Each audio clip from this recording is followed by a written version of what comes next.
అవునవును మర్చిపోయాను, Harihara Veeramallu movie release అయింది కదా, ఎట్లుంది మూవీ? పబ్లిక్ టాక్ ఏంటి?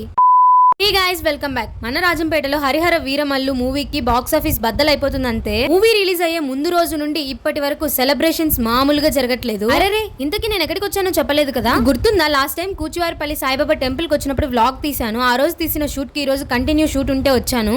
సరే కానీ ఈ రోజు మళ్ళీ ఇదే టెంపుల్ లో వ్లాగ్ తీయడానికి రీజన్ ఏంటంటే, లాస్ట్ టైం వీడియో పెట్టినప్పుడు ఒక లైన్ నేను మిస్టేక్ గా చెప్పాను. థాంక్ గాడ్ ఆ మిస్టేక్ ని నేను రెక్టిఫై చేసుకోవడానికి మళ్ళీ నాకు ఛాన్స్ ఇచ్చినందుకు. మిస్టేక్ ఏంటంటే, I don't know why the reason ఈ టెంపుల్ ఎప్పుడు క్లోజ్ చేసి ఉంటారు అని చెప్పాను. బట్ ఈ టెంపుల్ ఎప్పుడు ఓపెన్ లో ఉంటుందంట. నేను ఎప్పుడు వెళ్ళను కాబట్టి నాకు తెలియదు, తెలిసిన ఇన్ఫర్మేషన్ మీకు చెప్పాను. ఈసారి షూట్ కి మేము సండే వెళ్ళాము. ఎస్పెషల్లీ సండే కూడా టెంపుల్ ఆఫ్టర్నూన్ 12 వరకు ఓపెన్ లోనే ఉంటుంది కూడా. I'm so sorry for the wrong information guys from my side. Timings వచ్చేసి morning and evening temple open లోనే ఉంటుంది. Especially Thursday sir Guru Purnima రోజు చాలా బాగా జరుగుతుంది. ఆ రోజు వెదర్ చాలా కూల్ గా ఉంది, అందుకే షూట్ కూడా తొందరగా అయిపోయింది. ఇంకా షూట్ అయిపోయిన తర్వాత ఇంకో లొకేషన్ కి వెళ్ళాలి. సో దానికి ఎనర్జీ డ్రింక్ తాగుతాను. షార్ట్ ఫిల్మ్ ఎప్పుడు రిలీజ్ అవుతుంది అని చాలా మంది అడుగుతున్నారు. రిలీజ్ డేట్ కనుక ఫిక్స్ అయితే ఫస్ట్ మీకే చెప్తాను. మీరు కాకపోతే నాకు ఎవరు సపోర్ట్ చేస్తారో చెప్పండి. షార్ట్ ఫిల్మ్ అప్డేట్స్ కోసం మన ఇన్స్టాగ్రామ్ పేజ్ ని ఫాలో చేయండి. నచ్చితే లైక్ చేసి సబ్స్క్రైబ్ చేసుకోండి. బాయ్.